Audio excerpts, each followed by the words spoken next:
الحمد للہ وکفیٰ وسلام علی عبادہ الذین اصطفیٰ اما بعد اعوذ باللہ من الشیطان الرجیم بسم اللہ الرحمن الرحیم الحمد للہ رب العالمین الرحمن الرحیم مالک یوم الدین ایاک نعبد و ایاک نستعین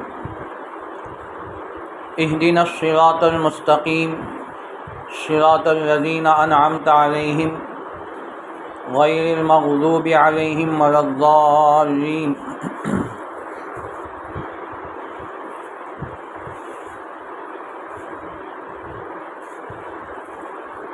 اللہ تبارک و تعالیٰ کا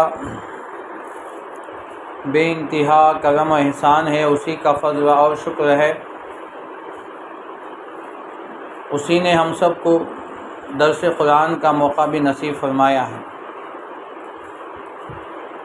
قرآن کریم یہ اللہ تعالیٰ کا کلام ہے، اللہ کی ذات سے نکلا ہوا ہے۔ القرآن کلام اللہ وخرج من، قرآن یہ اللہ کا کلام اور آپ کی ذات سے نکلا ہوا ہے۔ قرآن کریم کے اندر 30 پارے ہیں اور اس کی صورتیں 114 ہیں، اور کچھ صورتیں اس میں مکی ہیں اور مدنی ہیں۔ ہجرت سے پہلے جو آیتیں نازل ہوئی ہیں وہ تمام صورتیں اور آیتیں مکی کہلاتی ہیں۔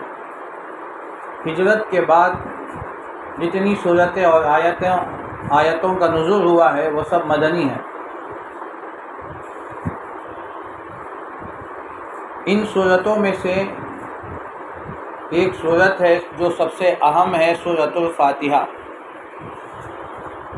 سورۃ الفاتحہ یہ پورے قرآن کریم کا مقدمہ ہے، پورے قرآن کا یہ ہیڈنگ ہے، پورے قرآن کا یہ متن ہے اور اسی کی پوری تشریح قرآن کریم ہے۔ اللہ تعالیٰ نے سورہ فاتحہ میں مختصر انداز میں، جامع انداز میں ذکر فرمایا، اور اس کی تشریح اور تفسیر اللہ نے پوری صورتوں کے اندر، پورے قرآن کریم کے اندر اللہ نے اسے بیان فرمایا۔ سورہ فاتحہ، ایک تو اس کی فضیلت کیا ہے، اور دوسرا اس کے اندر کتنے مضامین ہیں۔ ان مضامین کا ایک مختصر سا خلاصہ اور خاکہ انشاءاللہ آپ کے سامنے آئے گا۔ پہلے آپ یہ بات سمجھ رہے ہیں کہ سورہ فاتحہ، اس کی صورت میں فرمایا کہ یہ 2 مرتبہ اس کو نازل ہوا، ایک مکے میں ایک مرتبہ نازل ہوا اور مدینے میں ایک مرتبہ نازل ہوا۔ تو اس کی فضیلت کے لیے یہی کافی ہے کہ سورت کو اللہ نے 2 مرتبہ نازل فرمایا۔ مکے میں بالکل ابتدائی زمانے میں اللہ تعالیٰ نے اس پوری صورت کو نازل فرمایا۔ پھر اس کے بعد جب ہجرت کر کے اللہ کے نبی صلی اللہ علیہ وسلم مدینہ منورہ آئے، اور آنے کے بعد وہاں تحویل قبلہ کا مسئلہ آیا۔ تحویل قبلہ کا مسئلہ یہ ہے کہ اللہ کے حکم سے اللہ کے نبی صلی اللہ علیہ وسلم اور صحابہ مسجد اقصی کی طرف منہ کر کے نماز پڑھتے تھے۔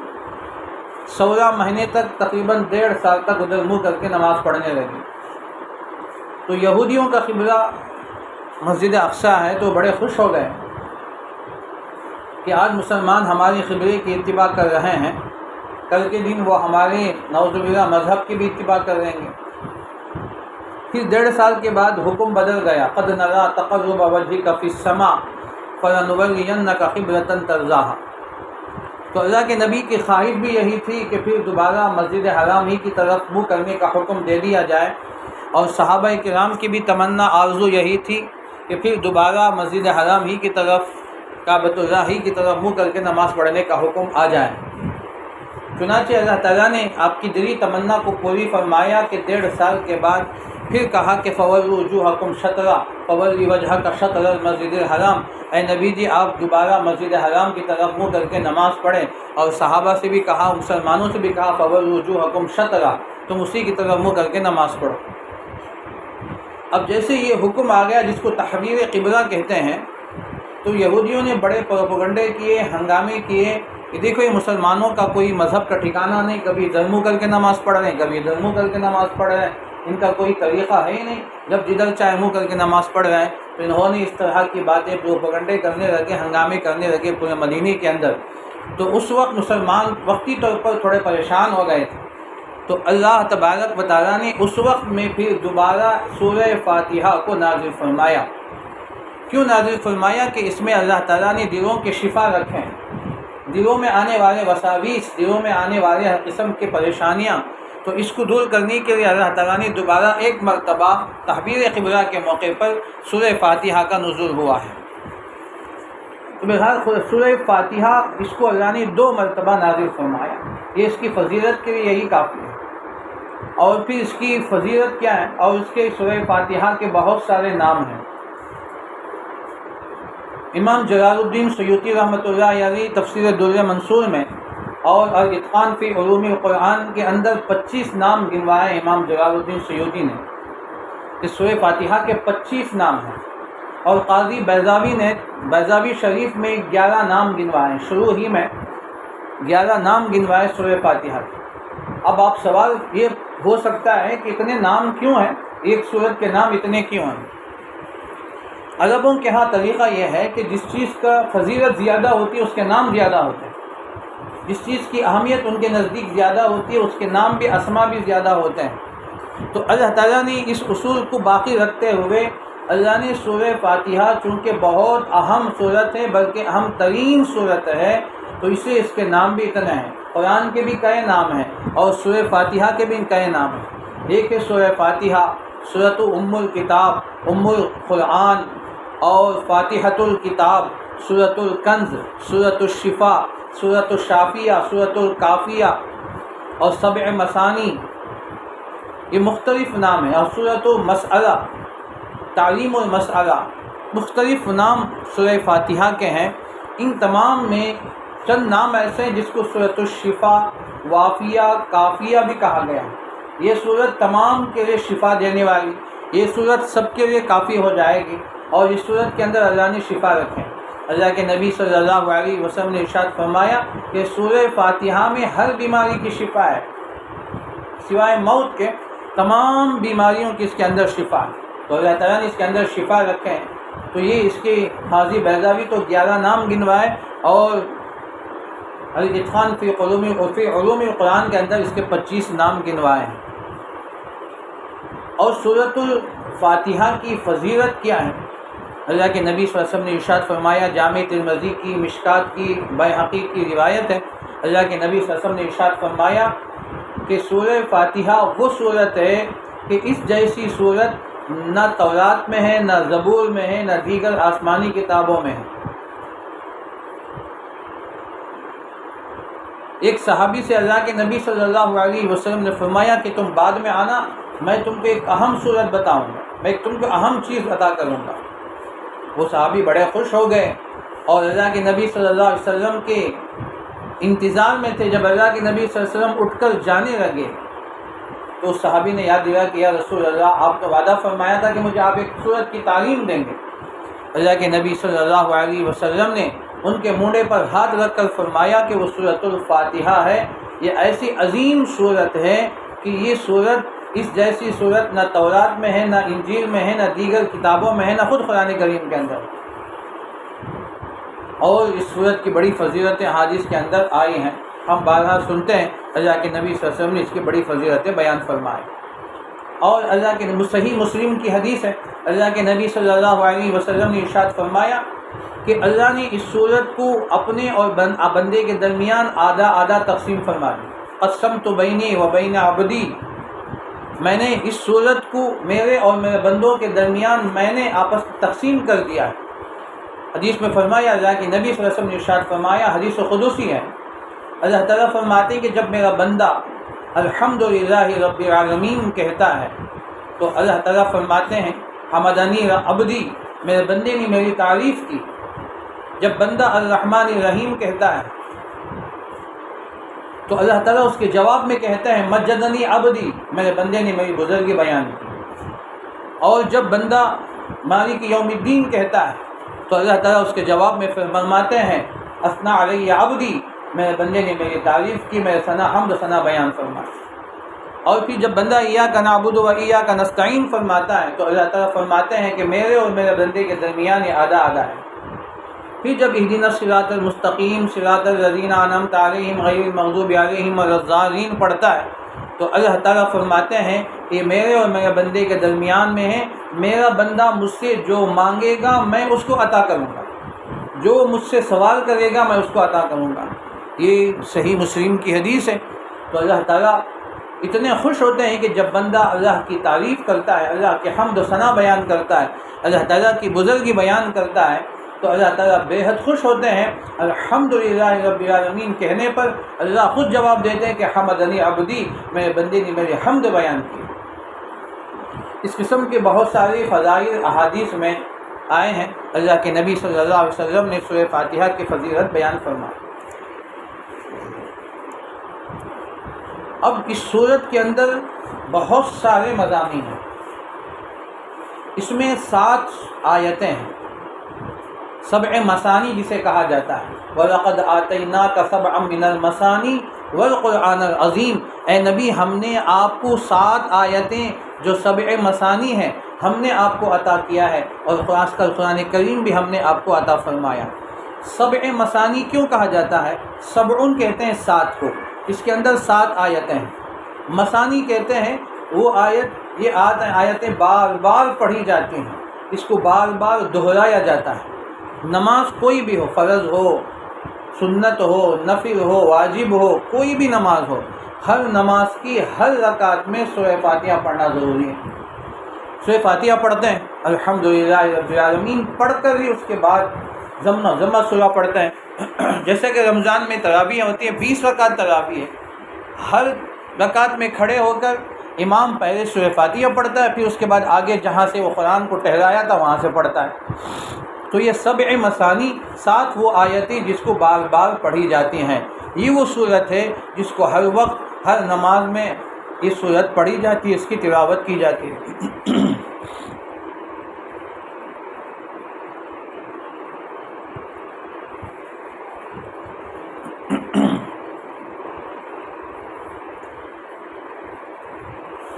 اب اس صورت کے اندر 3 مضامین ہیں، آپ اس کو 3 حصوں پر تقسیم کریں۔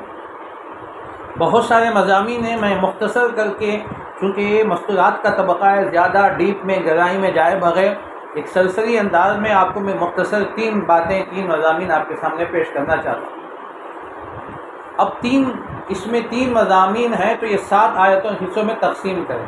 شروع کی پہلے کی جو 3 آیتیں ہیں اس میں اللہ کی ثنا، اللہ کی حمد اور اس میں بزرگی بیان کی گئی۔ اس کے بعد ایک آیت جس میں عبادت اور اللہ سے مدد اور استعانت کا ذکر ہے، ایاک نعبد و ایاک نستعین، یہ 4تھی آیت۔ اس کے بعد سے 5ویں، 6ٹھی اور 7ویں آیتیں دعا ہے، اس کے اندر دعا بیان کیا گیا۔ اب پہلے 3 آیتیں جس میں اللہ تعالیٰ کی تعریف ہے، الحمدللہ رب العالمین، تمام تعریفیں اس اللہ کے لیے ہیں جو تمام عالم کا رب ہے، پروردگار ہے۔ الرحمن الرحیم، وہ مہربان رحم کرنے والا ہے۔ مالک یوم الدین، وہ بدلے کا دن کا مالک ہے۔ یہ 3 آیتیں جس میں اللہ تعالیٰ کی تعریف بیان کی گئی۔ خود اللہ تعالیٰ اپنا تعارف کرا رہے ہیں، اللہ تعالیٰ اپنی پہچان کروا رہے ہیں کہ اے میرے بندو تم مجھے پہچانو، میں کون ہوں، میں تمہارا رب ہوں، تمہارا ہی نہیں پوری کائنات کا، پورے عالم کا، کل عالم کا میں رب ہوں۔ تم مجھے پہچانو کہ میں کتنی بڑی طاقت والا ہوں، میں کتنی بڑی قدرت والا ہوں، میرا پاس کتنی کبریائی بزرگی ہے، تم مجھے پہچانو۔ خود اللہ تعالیٰ اپنا تعارف کرا رہے ہیں اور کہتے ہیں الرحمن الرحیم، تو کہتے ہیں کہ وہ مہربان ہے، رحم کرنے والا ہے۔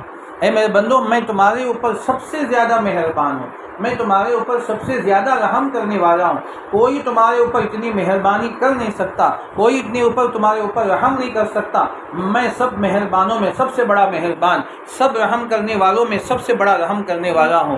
مالک یوم الدین، پھر بدلے کا دن کا میں مالک ہوں۔ ایک دن بدلے کا دن آئے گا، اس دن میرے اختیار میں ہے، وہ پورا دن میرے کنٹرول میں ہوگا۔ میں تمام لوگوں کو ایک جمع میدان محشر میں جمع کروں گا، اور ایک رخ دخ میدان ہوگا جہاں روز اول سے لے کر پہلے انسان سے لے کر آخری انسان تک وہ اس میدان میں جمع ہوں گے۔ قیامت کا دن جسے کہا جاتا ہے وہ بدلے کا دن ہے۔ اچھوں کو اچھا بدلہ دیا جائے گا، بروں کو برا بدلہ دیا جائے گا۔ اچھوں کو اچھی سزا جنت دی جائے گی، اور بروں کو بری سزا جہنم اور جہنم کے عذابات کی شکل میں دیے جائیں گے۔ وہاں فیصلہ ہوگا، انسانوں کا ہی فیصلہ نہیں بلکہ جانوروں کا بھی فیصلہ ہوگا۔ جو بے سینگ والی بکری کو اگر سینگ والی بکری نے سینگ مارا ہے، ظلماً مارا ہے، تو اس سے بھی اس کا بدلہ لیا جائے گا۔ جب وہ ذات، وہ طاقت اتنی بڑی طاقت والا اور قدرت والا ہے کہ تمام انسان پہلے انسان سے لے کر آخری انسان تک ایک میدان میں جمع ہو جائیں اور سب کا حساب و کتاب لینے پر آئے، تو اللہ کے لیے کوئی مشکل نہیں ہے، اللہ کے لیے حساب یسیر ہے۔ وَكَانَ ذَلِكَ عَلَى اللَّهِ يَسِيرًا، اور یہ بات اللہ تعالیٰ پر بہت آسان ہے، اللہ کے لیے کوئی مشکل نہیں، تو اللہ تعالیٰ تمام لوگوں کا حساب لیں گے۔ تو یہ پہلی 3 آیتوں کے اندر اللہ تعالیٰ نے اپنی تعریف اور بلکہ اپنا تعارف کروایا ہے، بندوں کو اپنا پہچان کروایا ہے۔ اللہ یہ بتانا چاہتے ہیں کہ اے میرے بندو، یہ میرا کلام ہے، تم میرا کلام پڑھنا چاہتے ہو، میرا کلام سمجھنا چاہتے ہو، میرے کلام کو سننا چاہتے ہو، تو پہلے میرے تعارف کو جان لو، میں کون ہوں، میری قدرت کو پہچانو، میری کبریائی، میری بڑائی، میری عظمت کو تم پہچانو، تب پتہ چلے گا کہ میرا کلام بھی کتنا بڑا ہے۔ جب میں اتنا بڑا ہوں، میں اتنی بڑی طاقت اور قدرت والا ہوں، تم میرے کلام کو بھی پہچانو، میرے کلام اتنا بڑا ہے۔ تو ان 3 آیتوں میں اللہ تعالیٰ نے اس میں خود 3 مضامین بیان فرمائے۔ یہ 3 آیتوں کا ایک مجموعہ ہے جس میں اللہ کی تعریف، اللہ کی حمد و ثنا، لیکن ان 3 آیتوں میں 3 مضامین ہیں۔ پہلا مضمون یہ ہے کہ اللہ تبارک و تعالیٰ فرماتے ہیں کہ تعریف کے قابل اللہ کی ذات ہے، کوئی دنیا کے اندر قابل تعریف نہیں۔ جتنے بھی ہیں، جو بھی دنیا کے اندر اچھی چیزیں ہیں، حقیقت میں ہم اللہ ہی کی تعریف کر رہے ہیں۔ مثلا کوئی بہت اچھی عمارت بنایا، کسی نے تاج محل بنایا، کسی نے بڑی بڑی عمارتیں بنائی، تو اس کی تعریف حقیقت میں اللہ کی تعریف ہے، اس لیے کہ اس کو سمجھ اور عقل، فہم، سراست دینے والے اللہ تعالیٰ ہیں، اس کے اندر صلاحیت پیدا کرنے والے اللہ ہیں۔ جب ایک انسان، اس کے اندر اتنی ذہانت، اتنی صلاحیت پنہا اور پوشیدہ ہے اس کے اندر، تو وہ اتنا بڑا خوبصورت محل بنا رہا ہے، اتنی چیزیں بنا رہے ہیں، اور ٹیکنالوجی کی اتنی چیزیں ترقی ہو رہی ہیں، آگے دنیا بڑھ رہی ہے، تو یہ تمام چیزیں انسان کر رہا ہے، تو یہ صلاحیتیں دینے والا کون ہے؟ وہ اللہ کی ذات ہے، حقیقت میں وہی قابل تعریف ہے۔ الحمدللہ، تمام تعریف اس اللہ کے لیے۔ اور اس مضمون کو اللہ نے قرآن کریم میں جگہ جگہ جگہ تعریف فرمایا، اور اپنی کبریائی فرمایا، اپنی بڑائی کو فرمایا۔ وَلَهُ مَا فِي السَّمَاوَاتِ وَالْأَرْضِ وَلَهُ مَن فِي السَّمَاوَاتِ وَالْأَرْضِ وَلَهُ مَا فِي السَّمَاوَاتِ وَالْأَرْضِ وَلَهُ الْكِبْرِيَاءُ فِي السَّمَاوَاتِ وَالْأَرْضِ الْحَمْدُ لِلَّهِ خَلَقَ السَّمَاوَاتِ وَالْأَرْضَ وَجَعَلَ الظُّلُمَاتِ وَالنُّورَ الْحَمْدُ لِلَّهِ الَّذِي لَهُ مَا فِي السَّمَاوَاتِ وَمَا فِي الْأَرْضِ الْحَمْدُ لِلَّهِ فَاطِرِ السَّمَاوَاتِ وَالْأَرْضِ الْحَمْدُ لِلَّهِ۔ قرآن کریم کے اندر اللہ نے جگہ جگہ اللہ تعالیٰ نے اس کی تعریف فرمائی۔ یسبح للہ ما فی السماوات، سبح للہ ما فی السماوات والارض۔ تو یہ اللہ کی تعریف، اللہ کی حمد و ثنا وہی ہے، وہی قابل تعریف ہے، وہی حمد و ثنا ہے، وہی تمام کائنات کا پیدا کرنے والا، وہی سب کچھ ہے۔ تو یہ پہلا مضمون پہلی آیت میں اللہ تعالیٰ نے اسے بیان فرمایا۔ میں بہت ہی مختصر کر کے آپ کے سامنے بات عرض کر رہا ہوں۔ الحمدللہ رب العالمین، تمام تعریف اس اللہ کے لیے جو تمام عالم کا رب ہے۔ رب کا استعمال فرمایا، رب کہتے ہیں، پروردگار کہتے ہیں، رب کہتے ہیں بتدریج تھوڑا تھوڑا کر کے کسی چیز کی ابتدا سے لے کر انتہا تک اس چیز کو پہنچا دینا، اس کو رب کہتے ہیں، اسی کو تربیت کہتے ہیں۔ تھوڑا تھوڑا کر کے اس چیز کو انتہا تک پہنچانا، درجہ بدرجہ، اسٹپ با اسٹپ اس چیز کو انتہا تک پہنچانا۔ ابتدا سے لے کر انتہا تک تھوڑا تھوڑا کر کے پہنچانا، اس کو رب کہتے ہیں۔ جیسے بچہ پیدا ہوتا ہے تو بچہ ماں کے پیٹ میں 4 مہینے تک مکمل بنتا ہے، پھر اس کے بعد 5 مہینے وہاں مزید پیٹ کے اندر رہتا ہے، پھر دنیا میں آتا ہے، دنیا میں آنے کے بعد تھوڑا تھوڑا کر کے بچہ ترقی ہوتا ہے، آنکھیں کھولتا ہے، پھر اس کے بعد ہاتھ پیر کی حرکتیں ہوتی ہیں، پھر اس کے بعد بچہ کروٹ پلٹتا ہے، پھر اس کے بعد اٹھنے بیٹھنے کی کوشش کرتا ہے، اس کے بعد چلنے کی، اس کے بعد بھاگنے کی، اس کے بعد یہاں تک کہ وہ بچپن کا زمانہ ختم ہوتا ہے، بڑکپن کا زمانہ آتا ہے، پھر جوانی آتی ہے، پھر اس کے بعد ادھیڑ عمر پیدا ہوتی ہے، پھر اس کے بعد آدمی وہ بڑھاپے کو پہنچتا ہے، یہاں تک کہ نتیجہ یہ ہے کہ آدمی مٹی سے پیدا ہوا مٹی میں دوبارہ سے واپس چلا جاتا ہے۔ تو یہ اس کسی چیز کو ایک مثال میں آپ کو دے رہا ہوں جس کو رب کہتے ہیں۔ اگر اللہ چاہے تو فوراً کسی چیز کو پیدا کر سکتے ہیں۔ اللہ تعالیٰ اتنے بڑے قادر ہیں، وَإِذَا قَضَىٰ أَمْرًا فَإِنَّمَا يَقُولُ لَهُ كُن فَيَكُونُ، اگر اللہ چاہے تو کہیں تو چیز ہو جائے تو وہ چیز ہو جائے، تو اللہ اس کے بھی خالق ہے۔ اللہ فرماتے ہیں کہ او کلمہم بالبصر، پلک جھپکنے سے بھی کم وقت میں اللہ اس چیز کو وجود میں لا سکتے ہیں۔ اللہ تعالیٰ اتنی بڑی طاقت والے، لیکن اللہ رب ہیں تمام عالم کا، تو اس لیے ہر چیز اسباب کے درجے میں تھوڑا تھوڑا کر کے اسٹپ با اسٹپ تھوڑا تھوڑا کر کے آدمی ترقی کرے گا، ایک ساتھ ترقی نہیں کرے گا بلکہ تھوڑا تھوڑا کر کے، اس کے لیے کئی مہینے بلکہ کئی سال بھی لگ جاتے ہیں، پھر وہ چیز اس کو انتہا تک پہنچتی ہے۔ اس کو رب کہتے ہیں۔ اللہ تعالیٰ نے اس پہلے مضمون کو ذکر فرمایا الحمدللہ رب العالمین۔ اس کے بعد دوسری آیت ہے، اس میں دوسرا مضمون ہے الرحمن الرحیم، تو اس کا تعلق اس آیت سے ہے۔ اب جب اللہ تعالیٰ تمام عالم کا رب ہیں، پروردگار ہیں، تو اس چیز پر اللہ کی رحم، اللہ کا کرم، اللہ کی مہربانیاں ہونی چاہیے۔ جب تک مہربانیاں نہیں ہوگی اس وقت تک وہ چیز آگے نہیں بڑھ سکتی۔ جیسے ماں باپ اپنے بچوں سے محبت کرتے ہیں، محبت کا تقاضا ہے کہ ماں کی ممتا کا تقاضا یہ ہے کہ اپنے بچے کو گود میں رہتی ہے، اگر وہ پیشاب پاخانہ بھی کر دے، کپڑے گندے بھی کر دے، اپنے کپڑوں میں پیشاب بھی کر دے، تو ماں اسے غلط نہیں سوچتی بلکہ بچے کی خدمت کو وہ سعادت سمجھتی ہے۔ تو یہ ممتا، یہ رحم و کرم جب تک ماں کے دل میں نہیں ہوگا اس وقت تک بچہ آگے نہیں بڑھے گا، بچہ ترقی نہیں کر سکتا ہے۔ تو اللہ نے ماں کے دل میں محبت ڈال دی اور باپ کے دل میں محبت ڈال دیا کہ وہ دن بھر صبح سے لے کر شام تک وہ خاک چھاڑتا ہے، محنتیں کرتا ہے، پیسے کچھ جمع کر کے، محنت کر کے، مزدوری کر کے، پوری مزدوری کر کے کچھ پیسے جمع کر کے اپنی بیوی بچوں کے لیے لے کر آتا ہے۔ یہ بچوں کی محبت میں، اولاد کی محبت میں، جب تک کہ ماں باپ کی محبت نہیں ہوگی بچے کیسے آگے بڑھیں گے؟ تو اسی طرح پورے عالم کا وہ رب ہے، پورے عالم کا وہ پروردگار و پالنہار ہے، اس کو چلانے کے لیے الرحمن بھی چاہیے، الرحیم کی صفت بھی چاہیے۔ اللہ مہربان، چاہے بندے اس کے کافر ہو، مسلمان ہو، عیسائی ہو، یہودی ہو، اسے ماننے والا ہو، نہ ماننے والا ہو، اس کے ساتھ دوسروں کو شریک ٹھہراتے بھی ہوں، تب بھی اللہ ان کو کھلاتے ہیں، پلاتے ہیں، ان کی ضرورتیں پوری کرتے ہیں۔ اللہ بارشوں کو برساتے ہیں، ہواؤں کو چلاتے ہیں، بادلوں کو امڑاتے ہیں، اور اسی طرح زمین سے اناج غلے اگاتے ہیں، انسان کی تمام ضرورتیں اس سے پوری ہوتی ہیں۔ یہ مہربانی ہے اللہ تعالیٰ۔ پھر بندوں سے کچھ غلطی ہو بھی جائے اور وہ معافی مانگے تو اللہ رحیم ہے، معاف کر دیتے ہیں۔ جو میرا بندہ ہے غلطی کر دیا، کم سے کم اسے احساس تو ہو گیا کہ میرے بندے کو غلطی کا، گناہ کا احساس تو ہو گیا، اب مجھ سے معافی مانگ رہا ہے تو اللہ معاف کرتے ہیں۔ انہ هو التواب الرحیم وکان اللہ غفور الرحیم۔ اللہ نے جگہ جگہ فرمایا کہ وہ بڑا رحیم ہے۔ نبی عبادی انی انا الغفور الرحیم، اے نبی جی آپ بتا دیجئے میرے بندوں سے کہ میں ہی معاف کرنے والا، میں ہی رحم کرنے والا ہوں۔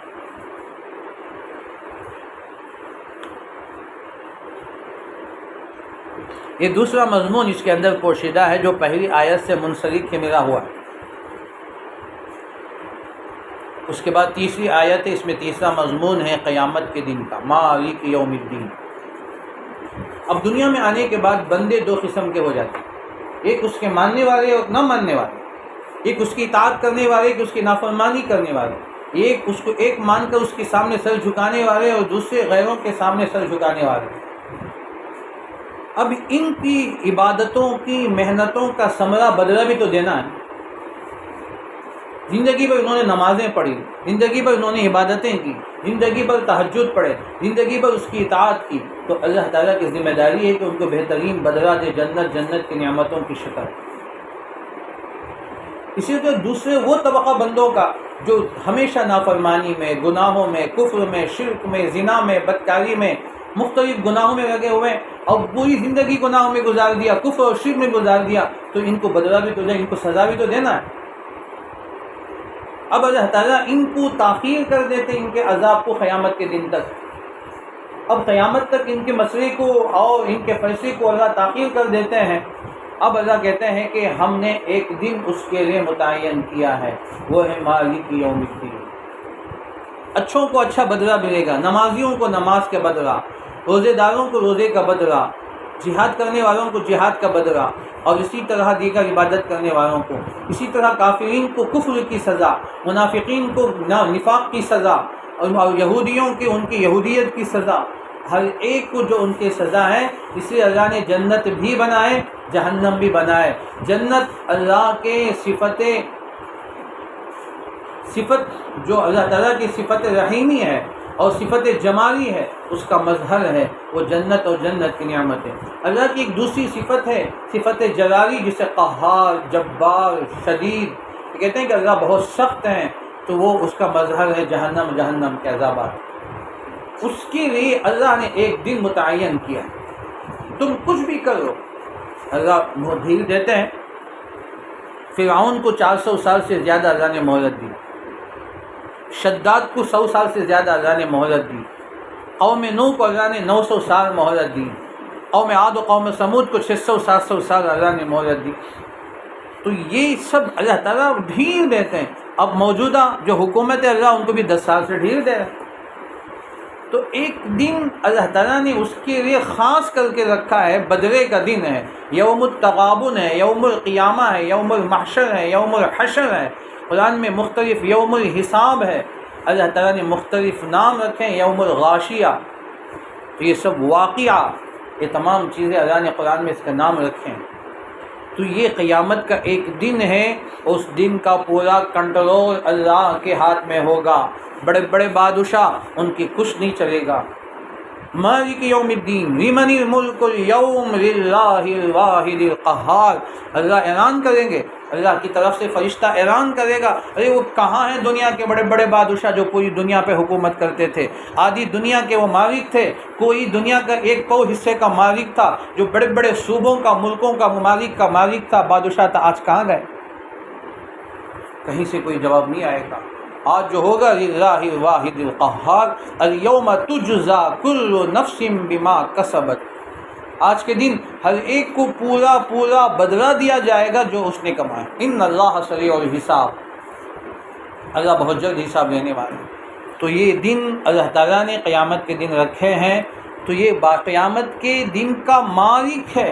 اب اتنے بڑے دن، اتنا خطرناک دن، نفسی کا عالم ہوگا، اس وقت اللہ اس کے مالک ہوں گے، تمام کو بدلا دیں گے، تمام کا حساب و کتاب ہوگا، تمام کو اللہ تعالیٰ سامنے حاضر ہونا پڑے گا، کوئی نہ بچ سکے گا، نہ چھوٹ سکے گا، نہ چھپ سکے گا، نہ کسی دیوار ہوگی، نہ کوئی درخت ہوگا، کہیں آدمی جا کے سر نہیں چھپا سکتا، بلکہ بندے کی قدم اس وقت تک ہٹ نہیں سکتے، اپنے قدم اس زمین سے ہٹ نہیں سکتے جب تک کہ 5 سوالوں کا جواب نہ دے دیا جائے۔ کسی کو کوئی بھاگنے کی ہمت نہیں ہوگی، کوئی بھاگ نہیں سکے گا۔ یہ اللہ تبارک و تعالیٰ نے اس دن کو یہاں رکھے ہیں۔ تو یہ مختصر 3 آیتوں کا خلاصہ، ان 3 مضامین ایک ہے، تو ان 3 میں 3 مضامین ہیں، ان 3 مضامین کو ایک کر دیا گیا ہے، جس میں اللہ کی تعریف، تمام تعریف اس اللہ کے لیے جو تمام عالم کا رب ہے، پروردگار و پالنہار ہے، مالک الرحمن الرحیم و مہربان رحم کرنے والا ہے، مالک یوم الدین و بدلے گا دین کا مالک۔ ان آیتوں میں یہ پہلا حصہ ہے، پہلا پارٹ ہے سورہ فاتحہ کا، جس میں اللہ کی تعریف ہے۔ اس کے بعد ایک آیت ہے ایاک نعبد و ایاک نستعین۔ اب اللہ تعالیٰ فرماتے ہیں کہ جب میرے بندے میری عبادت کرتے ہیں، مجھ سے مدد چاہتے ہیں، ہم اسی کی عبادت کرتے ہیں، ایاک نعبد، ہم تیری ہی عبادت کرتے ہیں، وَإِيَّاكَ نَسْتَعِينُ، ہم تجھ ہی سے مدد چاہتے ہیں، مدد طلب کرتے ہیں۔ اب اس میں اللہ تعالیٰ اپنی بندگی کا اظہار فرما رہے ہیں کہ عبدیت، بندہ سے اللہ عبدیت کو چاہتے ہیں، میرے بندے میری عبادت کریں، میرے بندے مجھ سے مدد چاہیں، میرے علاوہ کسی کی عبادت نہ کریں، میرے علاوہ کسی کے سامنے سر نہ جھکائیں، میرے علاوہ کسی کو معین و مددگار نہ مانیں، میرے علاوہ کسی کے سامنے مدد نہ چاہیں۔ وہی سب کچھ ہے، وہی تمام ضرورتوں کو پوری کرنے والا ہے۔ ایاک نعبد، ہم تیری ہی عبادت کرتے ہیں، وایاک نستعین، ہم تجھ ہی سے مدد چاہتے ہیں۔ تو ساری ہمارے مأوا، ملجا، مولا وہی سب کچھ ہے، ہم اسی کی عبادت کریں گے، ہم اس کے علاوہ کسی اور کی عبادت نہیں کریں گے۔ تو اللہ کو ایک مانو، اللہ ایک ہے، وہ اپنی تمام ذات میں، صفات میں، تمام صفات میں وہ اکیلا ہے، تنہا ہے۔ اللہ احد، اللہ الصمد، وہ اکیلا ہے، وہ تنہا ہے۔ ولم یکن لہ کفوا احد، تو عبادت اسی کی جائے گی۔ اب اس میں یہاں ایک بڑا مضمون پوشیدہ ہے، اب اس کو ذکر کرنے کی ضرورت نہیں۔ تو عبادت، بندگی جسے ہم کہتے ہیں، تو اللہ تعالیٰ کو سب سے زیادہ پسندیدہ ہے اس کی بندگی بندے کریں۔ اسے اللہ نے قرآن کریم میں اللہ نے عبداللہ کا لفظ استعمال فرمایا، اللہ کا بندہ۔ وَاذْكُرْ عَبْدَنَا ایوب، وَاذْكُرْ عِبَادَنَا ابراہیم واسحاق ویعقوب، وَاذْكُرْ فِي الْكِتَابِ ابراہیم نعم العبد، نعم العبد، اللہ نے جگہ جگہ فرمایا۔ وَاذْكُرْ عَبْدَنَا، ہمارے بندوں کا تذکرہ کرو۔ أَسْرَىٰ بِعَبْدِهِ فَأَوْحَىٰ إِلَىٰ عَبْدِهِ عَبْدًا إِذَا صَلَّىٰ۔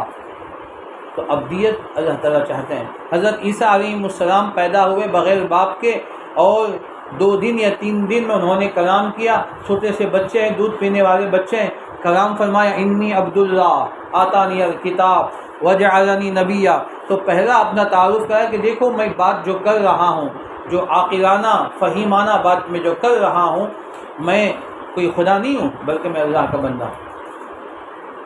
اللہ نے مجھے کتاب دیا ہے، اللہ وجعلنی نبیہ، اللہ نے مجھے نبی بنا کر بھیجا ہے۔ تو یہ عبدیت اللہ تعالیٰ کو سب سے زیادہ پسندیدہ ہے۔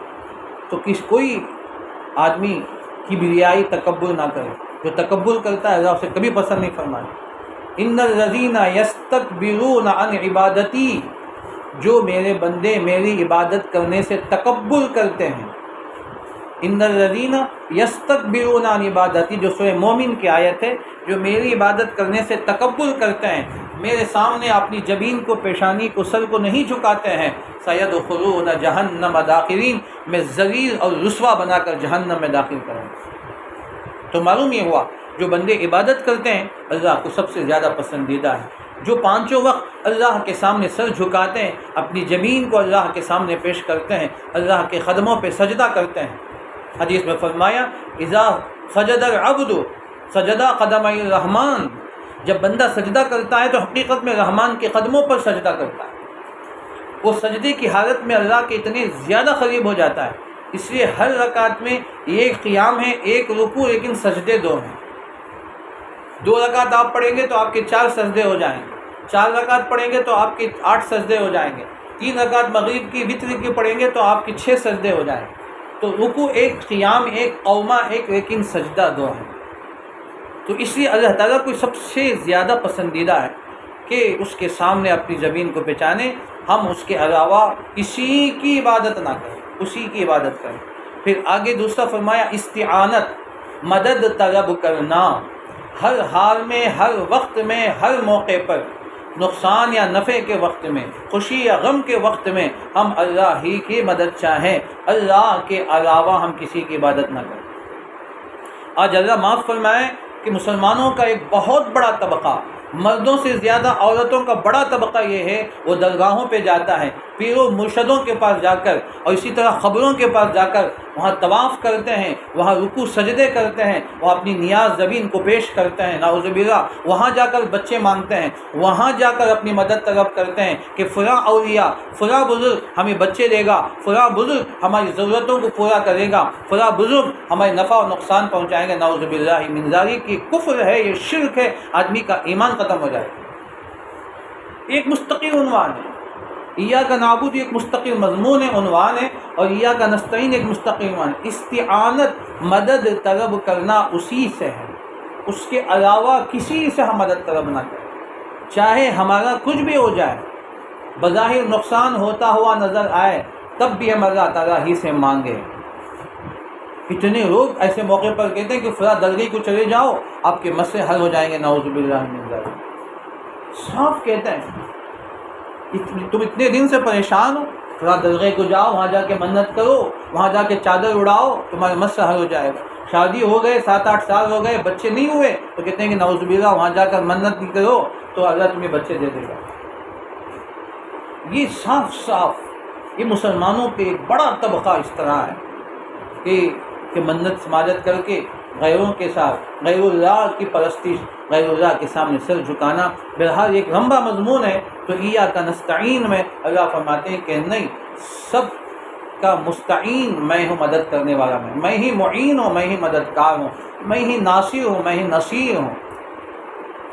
تم مجھ سے مانگو، میں تمہاری حاجتوں کو پورا کروں گا، تمہارے نفع و نقصان کا میں مالک ہوں، تمہیں نفع دینے والا بھی میں تم سے نقصان دور کرنے والا بھی میں ہوں، خوشی دینے والا بھی میں ہوں، تم سے غم کو دور کرنے والا بھی میں ہوں۔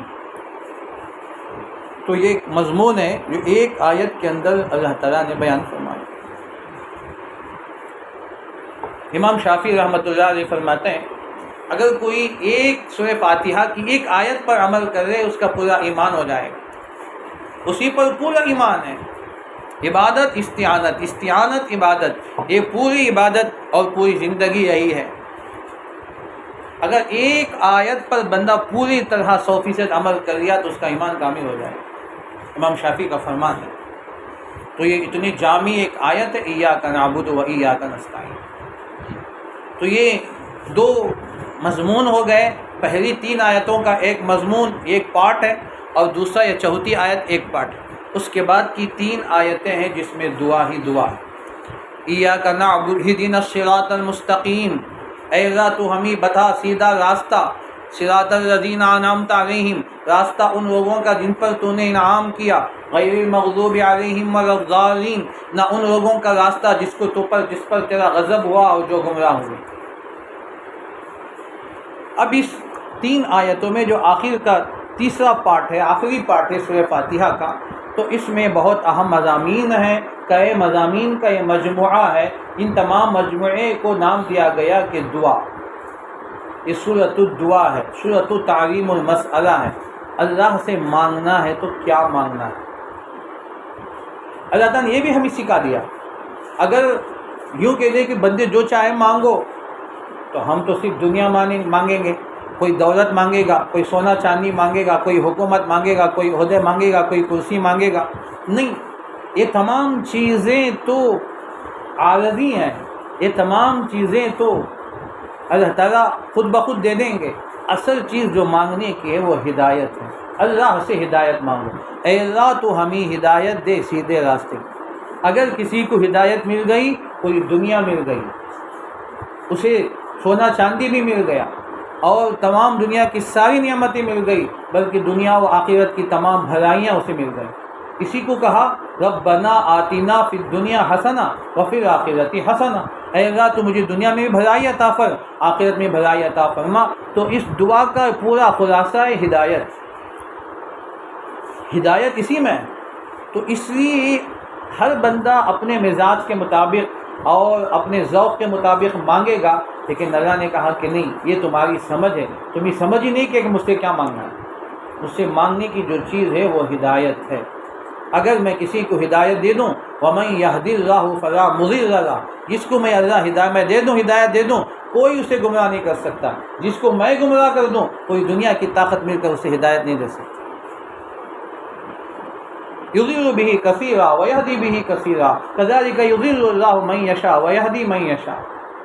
اللہ جسے چاہتے ہیں ہدایت دیتے ہیں، جسے چاہتے گمراہ کرتے ہیں، بہت سو کو ہدایت دیتے ہیں، بہت سو کو گمراہ کرتے ہیں۔ وَمَا يُضِلُّ بِهِ إِلَّا الْفَاسِقِينَ، اللہ تعالیٰ عام طور سے فاسقین کو گمراہ کرتے ہیں۔ تو ہادی اور مضل، ہدایت دینے والا گمراہ کرنے والا اللہ تعالیٰ کی ذات، وہی اللہ تعالیٰ ہیں جو ہدایت دیتے بھی گمراہ کرتے بھی۔ تو مانگنے کی جو چیز ہے وہ ہدایت ہے۔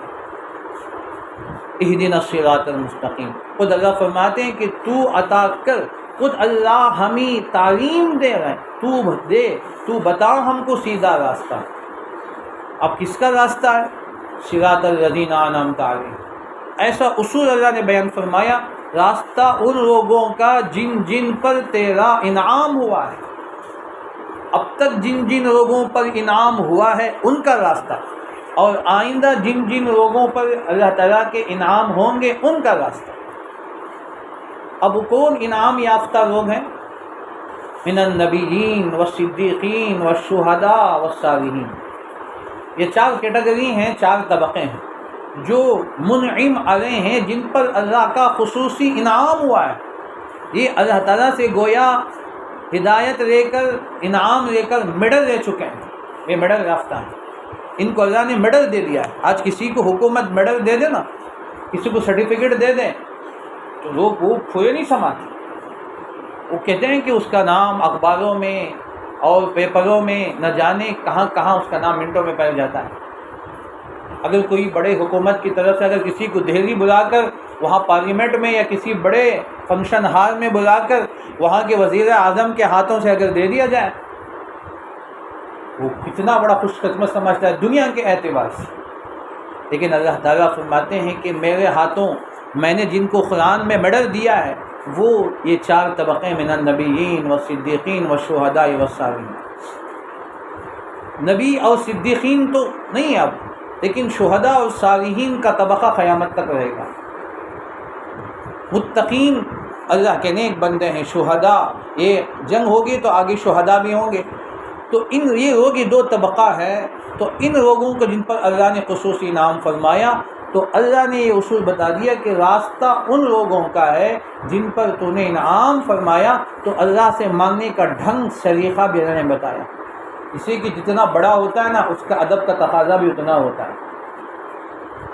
جب ہم لیٹر لکھتے ہیں تو ہم کو خود لکھنے نہیں آتا، حالانکہ ہم بول جاتے ہیں، لیکن لیٹر لکھنا ہو تو ہم دوسروں کے پاس لکھواتے ہیں۔ بھائی ہم حکومت کو لیٹر دینا ہے یا ایم سی کو لیٹر دینا ہے یا فلاں منسٹر کو لیٹر پہنچانا ہے تو ہم دوسروں کے پاس لکھواتے ہیں، کیونکہ ہمیں معلوم نہیں کیسے لکھوانا ہے اور اس کے آداب شاہی کیا ہے نہیں جانتے۔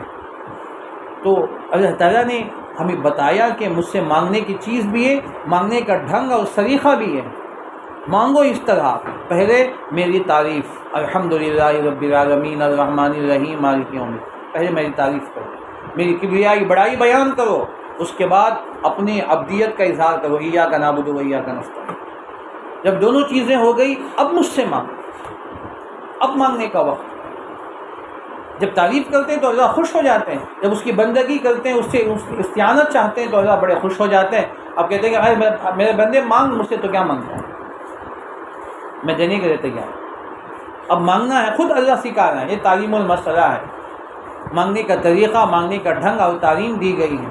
اے اللہ تو مجھے بتا سیدھا راستہ، صراط الذین انعمت علیہم، راستہ ان لوگوں کا جن پر تو نے انعام کیا ہے۔ اب یہاں بھی بندے 2 قسم کے ہوتے ہیں، ایک جو منعم یافتہ ہیں، اللہ کے ہاتھوں قرآن کریم میں ان کو میڈل دے دیا گیا ہے، یہ اللہ کے نیک بندے ہیں۔ اسی طرح جو اللہ کے نافرمان ہیں، اللہ کا جن پر غصہ ہوا، اللہ کا جن پر غضب ہوا ہے، لعنت اللہ ہیں، اللہ کی لعنتیں پھٹکار ہیں ان کے اوپر۔ یہ 2 طبقے ہیں، ایک مغضوب علیہ والضالین، یہودی اور نصارہ۔ ان سے پناہ مانگنے کا حکم دیا گیا ہے۔ اے اللہ تو مجھے ان لوگوں کے راستے پہ نہ چلا جن پر تیرا غضب ہوا اور جن کو تو نے گمراہ کیا۔ مغضوب علیہ سے مراد یہودی، والضالین سے مراد نصارہ۔ اور ان میں یہودیوں کو پہلا ذکر کیا، مغضوب علیہ کو، والضالین کو بعد میں ذکر فرمایا۔ خود قرآن کہتا ہے لَتَجِدَنَّ أَشَدَّ النَّاسِ عَدَاوَةً لِلَّذِينَ آمَنُوا الْيَهُودَ وَالَّذِينَ أَشْرَكُوا۔ یہ بڑے سخت قسم کے دشمن ہیں اللہ کے رسول کے، اللہ کے نبیوں کے، انبیاء کے۔ وَيَقْتُلُونَ الْأَنْبِيَاءَ بِغَيْرِ حَقٍّ، انہوں نے نبیوں کو ناحق قتل کیا تو اللہ کے دشمن بنے، نبی کے دشمن بنے، تمام نبیوں کے دشمن بنے ہیں، مسلمانوں کے دشمن ہیں، اسلام کے دشمن ہیں۔ ان سے پناہ مانگو۔ غیر المغضوب علیہم ولا الضالین۔ دوسرا ہے عیسائیوں کا، نصارہ کا طبقہ ہے، ان سے بھی پناہ مانگنا ہے۔ تو دعا کے دو حصے ہوتے ہیں نا عام طور سے، ایک آدمی چند چیزوں کو مانگتا ہے اور ایک آدمی چند چیزوں سے پناہ مانگتا ہے، یہ مجھے نہیں چاہیے، یہ نہیں چاہیے، یہ چاہیے، یہ نہیں چاہیے، یہ ہونا، یہ نہیں ہونا۔ انسان کا مزاج ہے کہ مجھے یہ چاہیے، یہ نہیں چاہیے۔ ہر آدمی دعا میں یہی کرتا ہے، اتنی چیزوں کی فہرست بیان کرتا ہے اللہ کے سامنے، مجھے یہ چاہیے، مجھے یہ نہیں چاہیے، اب مجھے بچا لیجیے۔ تو یہی اسلوب اللہ نے اس پہ دعا میں اس کا فرمایا، پہلے مانگنے کی چیز مانگو اور جس سے بچنے کی چیز ہے اس سے بھی بچو۔ دونوں چیزیں ہوں گی تو آدمی کامیاب ہوگا۔